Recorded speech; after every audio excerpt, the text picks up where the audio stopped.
네, 안녕하십니까. 국회에서 4차 산업혁명 포럼의 공동대표를 맡고 있는 송희경입니다. 목이 굉장히 쉬었는데 사실 국회에서 자리를 비우기가 사실 어려웠습니다. 근데 이데일리가 굉장히 중요한 행사를 하고 계셔서 제가 시간을 좀 교체해서 왔습니다. 제가 말씀드릴 내용은 사실 우리 사회자께서 소개해 주신 내용하고는 조금 다르고요. 블록체인에 대한 입법 내용을 조금 전달해 드리려고 합니다. 저는 컴퓨터공학과 출신이고 IT 기업에서 29년 이상을 일했고요. 소프트웨어 개발자로 사회에 첫 발을 디뎠기 때문에 블록체인이 소프트웨어이고 그다음에 우리 2007년부터 많은 논의를 했다라는 것을 알고 있습니다. 제가 얘기 드릴 내용 중에 어떻게 생각하십니까? 최근에 이 그래프를 보면서 비트코인이 이렇게 80% 하락한 이런 현실을 보면서 우리가 생각해야 될 거는 본질에 대한 새로운 해석, 명쾌한 정리, 그리고 앞으로 어떻게 또 다른 새로운 시작을 할 것인가에 대해서 많은 생각을 하게 합니다. 여러분 미국 드라마 중에서 웨스트월드라는 걸 보신 분이 많이 계실 텐데 어느 쪽이 진짜 사람이고 어느 쪽이 호스트라고 불리는 로봇인지 알 수가 없는, 진짜와 가짜를 구별할 수 없는 아주 먼 얘기일 수도 있고 빠르게 닥쳐올 수 있는 이야기지만 인간이 만들어놓은 로봇과 인간이 거의 대등하게 만들어나는 그런 플레이 게임의 시나리오입니다. 어느 쪽이 인간이고 어느 쪽이 호스트일까요? 우리가 거래를 할 때, 우리가 뭔가 트랜잭션을 일으킬 때 어떤 것이 신뢰받을 것인가에 대한 보다 많은 대답을 앞으로는 더 많이 요구할 것 같습니다. 그리고 현재 모든 사회 현상이 전례 없던 새로운 것으로 바뀌어지고 있습니다. 2주일 만에 옷을 교체하는 자라라든가, 그리고 샤오미의 카피를 복사를 통해서 컴피턴시 파워를 만들었던 샤오미라든가, 지금 비트코인이라든가, 또 CIO나 CFO나 임원들이 CEO에게 보고할 때 지금 사장님 이런 상황입니다 라고 보고해서는 앞으로 안 되는 세상입니다. 여러 가지 데이터를 종합 분석해 볼 때 지금 상황은 이렇고요, 앞으로 이렇게 될 것 같습니다. 그러니까 대안은 1, 2, 3 있습니다. 그 중에 뭘 택하시겠습니까? 이런 보고가 앞으로는 되어져야 되는 겁니다. 그리고 14년밖에 안 된 창업 페이스북이 한국의 이동통신사 3개의 매출을 합할 정도의 매출을 일으키고 있다는 것은 굉장히 새로운 현실입니다. 또 창업은 했지만 사업이나 매출이 없는 죽수라는 회사가 시가총액이 기업 가치가 3조를 넘었다는 것은 우리가 상상할 수 없었던 그런 리얼리티입니다. 로컬 모터스라고 있죠. 3D 프린터로 차를 찍어냈습니다. 여러분 알고 계시는 싱가포르에 지금 등장한 암호화폐를 캐시로 바꾸는 ATM, 그리고 암호화폐를 충전할 수 있는 충전소들이 생겨나고 있습니다. 이런 것들에 대한 새로운 현실을 우리가 어떻게 본질적으로 받아들일 거냐 하는 것이 더 중요한 주제인 것 같습니다. 또 아주 새로운 펑션도 있습니다. 제가 국회에 오기 전에 몸담았던 KT에서 마지막 계약이 테슬라 계약이었습니다. 제가 테슬라 계약을 하고 국회로 오게 됐는데요. 테슬라 차량을 타봤을 때 앞에 본네트, 뒤 본네트 다 열어도 텅텅 비어 있습니다. 왜냐하면 기름으로 가지 않는 차이기 때문에 엔진이 없습니다. 그리고 밑바닥에는 전기를 충전할 수 있는 충전 배터리, 그리고 제 앞에는 모든 칩이, 모든 센서가 소프트웨어로 가기 때문에 큰 판넬과 소프트웨어 칩만이 가득한 그런 차량입니다. 이 테슬라 차량을 만들어내는 기가팩토리라고 하는 자동차 공장에 가보면 사람이 거의 없습니다. 거의 로봇암 600개의 로봇암들이 차량을 만들고 있죠. 이 테슬라 기가팩토리의 새로운 방식은 뭐냐면 이 공장 밖을 나왔을 때 느낄 수 있습니다. 공장 밖을 나왔을 때는 수백 명의 소프트웨어 엔지니어들이 노트북을 가지고 일을 하고 있습니다. 그들이 하는 일은 그동안 차량을 생산했던 전통적인 생산 방식 라인에서의 노동자와 전혀 다른 방식의 노동입니다. 소프트웨어를 통해서 센서의 소프트웨어를 관리하고 품질을 관리하는 퀄리티 어슈어런스를 소프트웨어로 하고 있습니다. 왜냐하면 테슬라의 많은 부품들이 소프트웨어로 측정이 되는 새로운 펑션을 탑재했기 때문입니다. 여러분 아시겠지만 모든 자동차의 부품이 바뀔 겁니다. 센서를 감지할 수 있는 안테나와 아주 좀 더 세밀한 안테나와 거리를 측정할 수 있는 맵과, 그리고 그것을 가능하게 하는 스피디한 인터넷이 그것을 끌고 가는 새로운 펑션입니다. 이렇게 모든 세상이 바뀌고 있고, 또 여러분이 아시겠지만 전통적인 일자리는 점점 줄어들 것이고 전통적인 제품의 펑션들은 줄어들 것이고 우리가 상상하는 그 이상의 것들의 새로운 펑션들은 점점 늘어날 것입니다. 그렇게 했을 때 이 교착점을 누가 빨리 왼쪽으로 당겨 놓을 거냐, 누가 빨리 새로운 리얼리티에 빨리 대응할 거냐, 많이 나와 있는 혁신적인 기술들을 누가 더 빨리 탑재하고 누가 더 유연하게 혁신을 적용할 수 있을 거냐, 그런 조직과 그런 기업과 그런 사회와 그런 국가가 이끌고 가는 것, 그것이 4차 산업혁명의 본질이라고 생각합니다. 그래서 많은 분들이 4차 산업혁명에 대해서 많이 얘기를 하지만 많은 정의들을 내놓고 있지만 저는 4차 산업혁명은 무수히 많은 새로운 기술을 어떻게 잘 조합하고 유연하게 만들어내서 우버처럼 또 에어비앤비처럼 호텔 하나도 없이 주육스처럼 자동차 공장 없이 어드밴스드 서포티드 드라이브 시스템을 통해서 시가총액을 높일 수 있느냐, 아주 새로운 현실을 만들어내고 있는 것이 4차 산업혁명의 동력이라고 생각합니다. 그럼 그 사이에서 우리 대한민국이 가지고 갈 수 있는 성장 동력은 무엇인지 한 번만 생각해 주십시오. 우리가 이때까지 먹고 살았던 제조산업, 선박산업, 조선산업, 철강산업, 석유화학 다 처지고 있습니다. 이런 빠르게 혁명적으로 움직이는 세상에서는, 혁명사회에서는 굉장히 더디게 갈 수 없는 성장 동력입니다.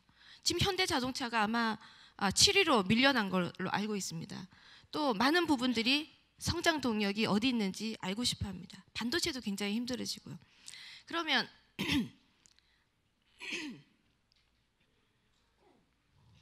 이 블록체인이라고 하는 것이 우리가 최근에 너무 많은 세미나가 만들어지고 있어서 저도 깜짝 놀랍니다. 국회에서도요. 제가 아마 블록체인에 관련된 간담회는 제가 2016년도에 제일 먼저 한 것 같습니다. 어딜 가더라도 블록체인 행사가 이렇게 빡빡하게 많이 오십니다. 거의 10,000원이고 대부분이 오십니다. 왜냐하면 국민들이 가상화폐는 알겠는데 비트코인은 알겠는데 도대체 블록체인과 비트코인을 연결하려고 하는데 블록체인이 무엇인지 국민은 그 답을 알고 싶어하는 겁니다. 왜 비트코인이 저렇게 천장을 찍었다가 바닥으로 내려찍는지 그 원인을 알고 싶어합니다. 블록체인이 앞으로 열어갈 수 있는 세상에 블록체인이 무슨 본질적인 역할을 할 수 있는지 국민들이 알고 싶어한다고 저는 생각합니다. 블록체인은 여러분 여기 계신 분들이 아마 관심이 다 있고 너무 많은 전문가들이 계실 겁니다. 블록체인은 여러 가지 데이터를 거래하거나 트랜잭션을 일으킬 때 아주 신뢰 기반의 플랫폼입니다. 이 신뢰 기반의 플랫폼을 가지고 가짜인지 진짜인지를 체크할 수 있고, 그리고 거래가 바로 되었는지 인증할 수 있고, 내가 김 씨에게 돈을 보냈을 때 과연 김 씨에게 돈을 보낸 걸 모든 기록에 적정하고 신뢰하고 투명성 있게 기록할 수 있는 건가, 그거를 담보하는 기술이기 때문에 블록체인은 빅데이터를 이용해서 많은 산업에 들어갈 수 있다. 그런 핵심 기술이냐? 저는 혁신의 발판이 될 수 있다고 봅니다. 그런 혁신의 아주 새로운 플랫폼을 열어갈 수 있는 핵심 기술이라고 생각합니다. 또한 이 블록체인이라고 하는 거는 지금의 인터넷 방식은 베스트 에포트 방식입니다. 그러니까 이 인터넷이란 링 안에 내가 데이터를 딜리버리하기 위해서 올려놓으면 그 데이터를 누군가 보겠죠. 그러나 그 사람이 반드시 보도록 하는 피어투피어 방식은 아닌 거죠. 그러니까 내가 최선을 다해서 내 정보를 공유하기 위해서, 딜리버리하기 위해서 인터넷 링에다 올려놓지만 그것을 반드시 상대방이 받는지 확인할 방법은 없는 그런 프로토콜입니다. 그래서 베스트 에포트 방식이죠. 근데 블록체인은 반드시 그거를 확인하도록 하는 P2P, 트러스트 방식입니다. 그래서 넥스트 제너레이션 오브 인터넷입니다. 초연결 사회가 가중화되고 더 많아지게 되면 더 많은 센서가 붙고, 우리가 지금도 CCTV에 하루에 157번 이상을 노출되고 있는 상황에서 어떤 것이 신뢰받을 시스템인가를 확인해 줄 수 있는 베스트 에포트 방식에서 베스트 트러스트 방식으로 바뀌어가는 그런 것이 블록체인의 새로운 혁명이라고 생각합니다. 다른 나라는 어떻게 하고 있을까요? 다 세미나에서 많이 나왔던 얘기일 겁니다. 다른 나라를 제가 다 조사해 보니까 스위스 주크는 요즘 호텔을 잡기가 힘들답니다. 그 조그마한 시골 마을에 세계에서 너무 많은 사람들이 와서 호텔을 잡기가 힘들다고 그러죠. 지금 몰타 얼마 전에 몰타, 에스토니아, 리투아니아 이런 데서 많은 분들이 오셨는데 몰타가 지금 오히려 관광 산업을 해야 될 정도로 많은 사람들이 몰리고 있다는 겁니다. 모든 나라가 ICO를 허용하면서 자 뛰어봐 라고 모래판을 깔아주고 있습니다. 해봐, 어디까지 내가 규제를 할 건지 볼게. 국가가 그렇게 하면서 여러 가지 블록체인을 활용한 크립토 커런시에 대한 여러 가지 오퍼링, 여러 가지 거래, 여러 가지 사업들을 하라고 이렇게 스위스, 네덜란드, 영국, 미국이 하고 있고, 우리 주변에 있는 중국, 호주, 일본 다 하고 있지만 중국은 뭐 ICO에 대해서 금지를 하고 있습니다만 여러 가지 규제는 풀려 있는 상황입니다. 자, 대한민국은 어떻게 하고 있나요? 작년에 우리가 비트코인의 광풍이 일었을 때 모두 다 김치 프리미엄이라고 그랬습니다. 모든 세계의 사람들이 저를 만나면 다 물어봐요. 어떻게 대한민국은 비트코인을 그렇게 핫하게 전 세계를 사로잡을 수 있냐? 전체 세계의 거래량을 어떻게 한국이 그렇게 많이 가져갈 수 있고 핫하게 이슈를 선점할 수 있냐? 부럽다. 이렇게 얘기를 했는데 지금 어떻습니까? 제가 그 9.12 사태를 아시죠? 제가 늘 비교하면서 말씀드립니다. 9.12 사태가 있을 때 제가 대우정보시스템의 팀장이었는데 9월 10일 날 미국에 도착을 했어요. 그래서 그 비행기, 두 번째 비행기가 무역 박람회 그 건물을 박을 때 제가 일어났죠. 그때가 첫 번째 멘붕입니다.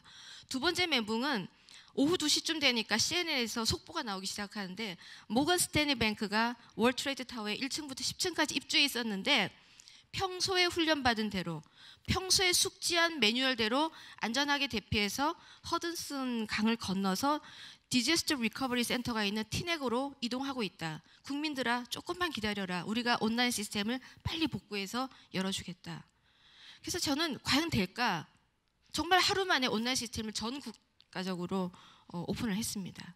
그 뒤에 세 번째 멘붕이 저한테 온 것은 모건 스탠리 뱅크의 디제스터 리커버리를 했던, 컨설팅했던, 주도했던 많은 사람들이 전 세계에 우리 이런 참사 속에서도 이렇게 하루 만에 이렇게 다이나믹하게 시스템을 재부팅했으니 우리가 어떻게 했는지 우리 프로세스를 사라. 내가 컨설팅 해줄게. 많은 모건 스탠리 뱅크의 그런 CTO들, CFO들이 나가서 그런 컨설팅을 했습니다. 전 세계로 팔았습니다. 그럴 때 IBM 서버, 오라클의 데이터베이스, 여러 가지 서비스 시스템들이 같이 전 세계에 팔려 나갔습니다. 우리나라가 작년에 김치 프리미엄이 그렇게 핫 이슈일 때 우리 젊은 친구들이 개발한 많은 플랫폼이 있어요. 그런 시스템들, 우리가 비트코인을 거래할 수 있는 거래 도구들, 거래를 할 수 있는 플랫폼들, 그리고 우리가 그 시가를 알 수 있는 여러 가지 시스템들, 이런 걸 잘 정비해서 그걸 세계로 팔아볼 수 있는 아주 중요한 시점이었는데 그걸 그만 정부도 규제로 금지하고 그 다음에 우리가 그런 본질에 조금 간과하다 보니까 김치 프리미엄이 지금은 굉장히 창피한 프리미엄으로 전락하는 중에 있습니다. 굉장히 답답한 얘기를 제가 드린 것 같습니다. 또 하나 말씀드릴 거 있는데요. 제너럴 모터스라는 회사에서 코너스톤이라는 매뉴얼을 팔더라고요. 그 매뉴얼이 뭐냐면 열어보면 전기선은 천장에서 3cm 밑으로 내려서 받고 나사는 50m 간격으로 찍어라. 아니면 네트워크선은 바닥에서 몇 미터 밑으로 믿고 어떻게 해라. 어떻게 2번 감아서 감아라. 이거는 매뉴얼인데요. 그 안에 보면 이거 책임자는 누구이고 액티비티는 누가 하고 이건 어떻게 해야 된다라는 상세한 기술 소고 매뉴얼입니다. 우리 대한민국의 정보통신 산업에 있는 많은 공사업체들, 네트워크 인테그레이션 하는 NI 업체들, SI 업체들이 다 하고 있는 일입니다. 그런데 그런 거를 매뉴얼화 하지 않고 우리는 늘 그냥 답습하듯이 내 머릿속에 담아놓고 살고 있지만 그런 회사들은 그 했던 거를 매뉴얼화해서 패키징해서 전 세계적으로 팔고 있습니다. 그걸 한국은 사고 있고요. 우리가 프리미엄을 살릴 방법을 한번 생각을 해봅시다.